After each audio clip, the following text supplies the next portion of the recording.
Volatilidad.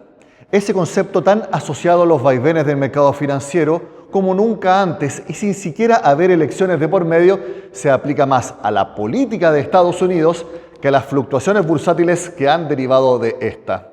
En las últimas semanas cuesta una enormidad seguir el registro de cuántas veces se han subido y también bajado aranceles, cuáles son únicamente anuncios de estudio para quizás aplicarlos y cuáles son decisiones concretas.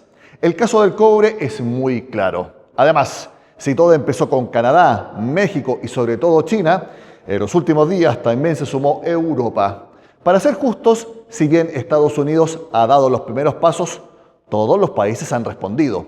Reitero, la volatilidad más extrema ahora está en los anuncios y retractaciones, pero que de manera automática han tenido su impacto en los activos. Basta con ver lo sucedido en los índices de Nueva York. En el último mes, del 18 de febrero al 13 de marzo, el S&P 500 llegó a bajar 10%. El Nasdaq descendió 13% de la mano del sufrimiento de las grandes 7 tecnológicas, además del Dow, que en el mismo periodo también retrocedió casi 9%. Estados Unidos absorbe entre un 40 y un 50% del superávit comercial del resto del mundo. Esto es posible porque todo el mundo quiere financiar a Estados Unidos por un lado y también porque todo el mundo quiere dólares. Pero esto está muy ligado también al problema de deuda de Estados Unidos, a este déficit fiscal permanente y también al déficit comercial. Es cierto que Trump quiere mejorar esto, pero no necesariamente se va a mejorar con un proteccionismo que sería una forma de involución y que perjudicaría a la economía mundial, a la economía en Estados Unidos y sobre todo a la inflación que pueda venir producto de este proteccionismo. Lejos de calmar los ánimos en la bolsa, el presidente de Estados Unidos dio un mensaje claro. Hace unos días, en una entrevista, Donald Trump no descartó que su país entre en recesión.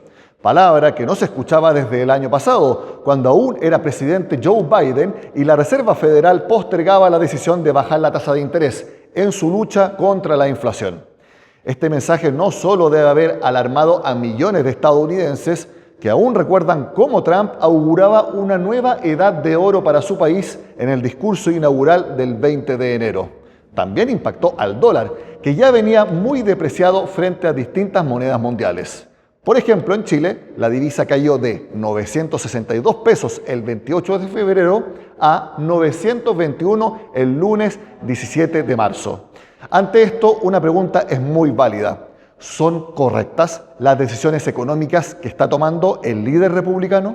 En nuestra opinión, el mensaje realista que ha estado enviando Donald Trump y su equipo, principalmente Scott Bessent, respecto del detox que es necesario hacer en la economía, debido a que los problemas que están incubados en Estados Unidos vienen mucho antes de que Donald Trump asumiera y seguramente se van a solucionar mucho después que su mandato termine. Es decir, estamos frente a temas mayores que tienen que ver, como decíamos, con la deuda y que no resisten a soluciones mágicas, sino que son necesarios estos ajustes presupuestarios y sobre todo ir reduciendo los déficits fiscales que tienen mucho que ver con problemas en la inversión finalmente.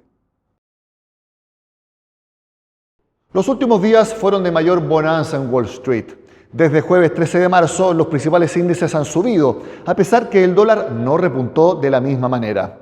Muy importantes serán las señales que entregará la Fed cuando este miércoles decida el curso de la política monetaria. Si bien el mercado no cree que Jerome Powell sorprenda y baje la tasa de interés, por más que los últimos datos de inflación puedan dar margen para un leve recorte, lo que diga el presidente del Banco Central estadounidense sobre cómo visualiza el futuro de la economía local, además de su interpretación de los vaivenes arancelarios, serán claves para el devenir bursátil y también del tipo de cambio. Los 5.500 puntos son el nivel que han venido hablando los analistas técnicos como la primera zona de soporte, la cual funcionó bastante bien la semana pasada. Es cierto que han habido pequeños rebotes, pero luego esta semana hemos visto nuevas caídas, por lo tanto es muy probable que vaya a testear nuevamente este nivel y vamos a ver si en definitiva lo soporta o se vienen nuevas caídas adicionales. Respecto de la incertidumbre que han creado los aranceles de Donald Trump en Estados Unidos, podemos ver que este año se ha producido un desacople entre el IPSA versus los principales índices de Estados Unidos, Debemos tener en cuenta que en 2024 nuestro IPSA registró un alza de solo 8,3% medido en pesos, pero una caída de menos 4,7% si lo medimos en dólares, mientras el principal índice de Estados Unidos, el S&P, registró en 2024 un alza de 23,3%. Es decir, la diferencia en dólares fue nada menos que un 28%. Por lo tanto, este año 2025, donde la incertidumbre ha sido incluso mayor en el propio Estados Unidos, vemos que el IPSA está subiendo hasta los 7.600 puntos, es decir, está evidenciando un alza de 13,3% en pesos y un 22,8% en dólares, mientras el S&P baja un 3,2%, en dólares por supuesto. Por lo tanto, el movimiento que vemos hoy lo podemos atribuir principalmente a un proceso de normalización en las rentabilidades de ambos mercados, lo que se atribuiría a un castigo excesivo al mercado chileno durante 2024. Mientras los aranceles propuestos por Donald Trump generarían una brusca desaceleración en Estados Unidos, China estaría aplicando estímulos fiscales y monetarios para sostener una tasa de crecimiento de su economía en un nivel de 5%. Si China mantiene esa tasa de crecimiento, la demanda por cobre y otras materias primas se mantendría en un buen nivel y precios, lo que permitiría entonces que se vean beneficiadas nuestras exportaciones y no haya un efecto tan nocivo de los aranceles propuestos por Donald Trump sobre la economía chilena. Antes de terminar, por supuesto que tenemos que nombrar el factor geopolítico, porque las conversaciones de Donald Trump y de Vladimir Putin van sin duda a marcar el eje del corto plazo en los juegos de poder mundiales y cómo se desarrolla el conflicto entre Rusia y Ucrania. Todo con China de testigo y también una Europa que, ante las indecisiones de Estados Unidos sobre su apoyo o no a Ucrania, está aparentemente en un proceso de unificación. Es parte de lo que les quisimos contar en este noticiero de Renta 4.